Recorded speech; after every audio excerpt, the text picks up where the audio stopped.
You want to learn how to not be a failure in 2022, this video is for you. Welcome to my daily Dohn on January 5th, 2022. And today I'm going to talk about how you can avoid being a failure in 2022. And we're going to go into the three types of mastery that you need to develop that will help you break through. And if you do these things, I guarantee you're going to be a success. So let's talk about them. Number one is this is where most people are at in their development, in whatever project or talent or skill they're trying to learn. In our context, in a real estate investing, it's the cognitive or intellectual mastery. This is very cerebral. It's very inactive in the sense that you study and you reach the point where you say, okay, I got it up here, right? Theoretically, I understand how it works. So let me give an example, some examples just to illustrate this better. I remember when I was in, I think maybe it was fifth grade, and we had a class about the internal combustion engine. And it was so fascinating for me. I was like, wow, I understood how it worked, how all the pieces worked. And the gas comes in, the engine where the pistons are, sparks, the gas explodes, and the pistons go up and down, and how everything worked. I thought, man, this is amazing. Did it mean that I could go out and repair a car? No, couldn't do that, right? But I had the intellectual idea. I know how it works, right? And so it's funny because I would say that most people, in my experience, most new investors they have achieved cognitive mastery of what we do. They know in general how to find distressed sellers. They know in general how to talk to them. They know in general what strategies work. They know in general that they can find underwater or upside down property owners and offer to buy their house and negotiate a short sale for them. They get that. They get that 100%. But that's where most people stop. And I would say, if you're watching this and it's hitting home to you, then maybe you need to do an inventory of yourself and your commitment to breaking through build on your intellectual knowledge.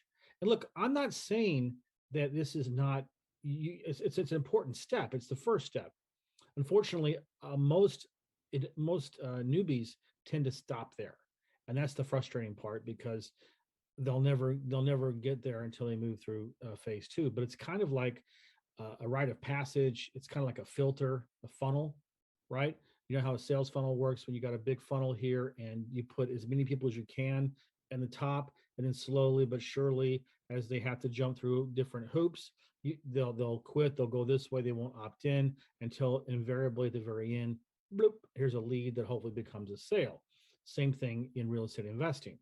So as a newbie, you're up here with all the other people that want to be real estate investors, and most of them just swirl at the top and never go down the funnel, never go down the learning curve or the pipeline to get to the point where they can do something. So the next step is physical mastery. That's a second kind of mastery of anything. But in our scenario, real estate investing, that's when you do the actual work. Okay, because let me tell you something.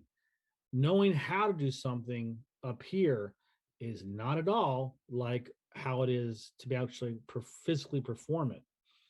I don't know who the author was. I think it was Malcolm Gladwell, but he wrote a book. Whoever the author was wrote a book about the fact that, let's say, to reach a tour level pro ability in tennis, whether it be the ATP or the women's WTA, that in general a tennis player needs to have hit 10,000 tennis balls to get the muscle memory, to get the ability to play at such a high level.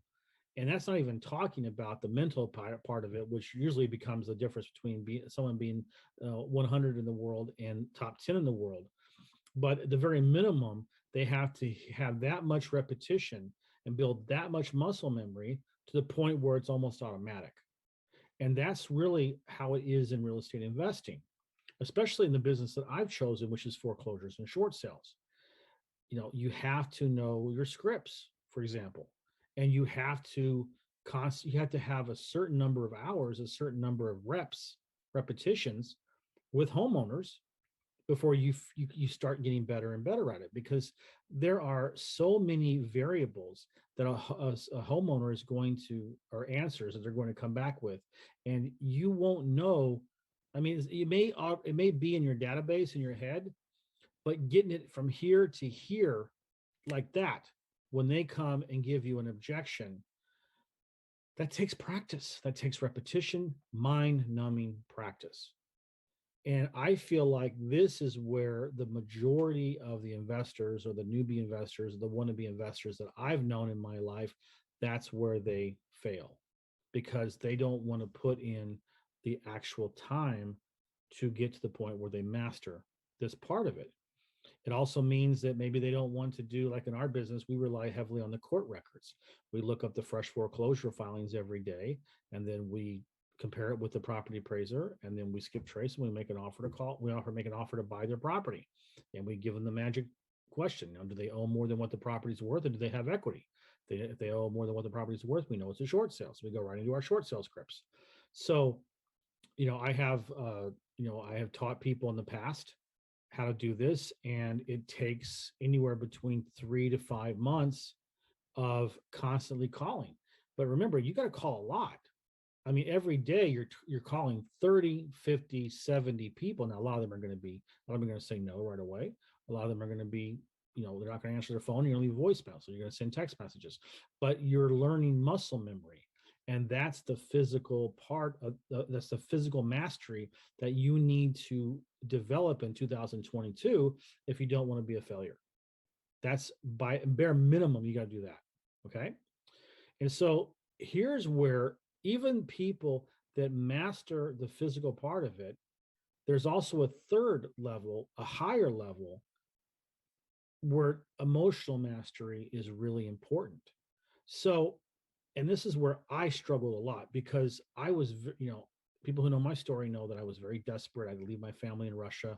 I hadn't seen them for almost 2 years, and I knew that I could not see them and be able to live with them unless I was able to make life altering money, start making 100, 300, $500,000 a year.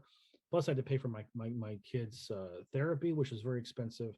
And I ended up paying well over $1 million on his therapy. I needed that kind of money. So I reached a point where I started doing really well, but the emotional side of it really kept me stuck in a lot of ways. For a number of years, I could not break through to the next level because I was still stuck in my head and in my heart with these emotions that didn't serve me, that kept me stuck. And what I would like to recommend is, don't waste so much time like I did.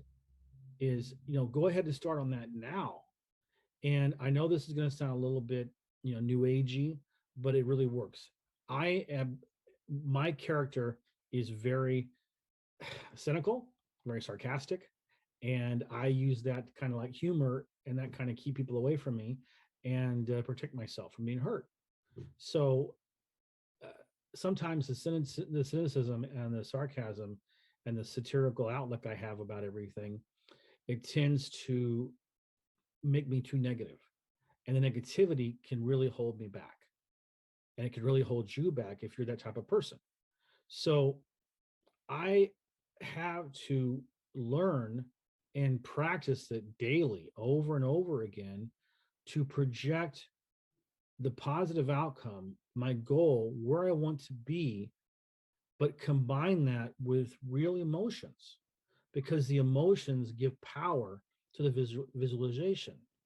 So I would ask you this: if you're looking right, if you were looking at the end of 2021 and you felt like a failure, if you don't change everything that we're talking about, your intellectual mastery, your physical mastery, and this emotional mastery, if you don't make real significant progress on that, then you're going to be a failure at the end of 2022, and you're going to be back in the same place you were, and a year is going to go by that you're never going to get back. So that's what I'm talking about. Is that now, for me personally, I have two visualization times for myself. I'm the calmest. No one bothers me, and I can really do these exercises before I go to when I'm in bed. Lights off. Before, what I would do, I'd be on my phone, look at Twitter, and then I would just kind of go to sleep. Now, phone's gone, and I lay in bed and I visualize what my goals are, and I go through and feel emotions. Like for me, being based in Europe is a huge goal for me in 3 to 5 years, hopefully sooner. So every night I go to bed and I'm visualizing walking on the streets of Paris. I'm visualizing being in my apartment, and I can go in on my computer and I can keep track of what's going on in my business here, and I can do Zooms, I can do my trainings, and I can do my videos and all this stuff.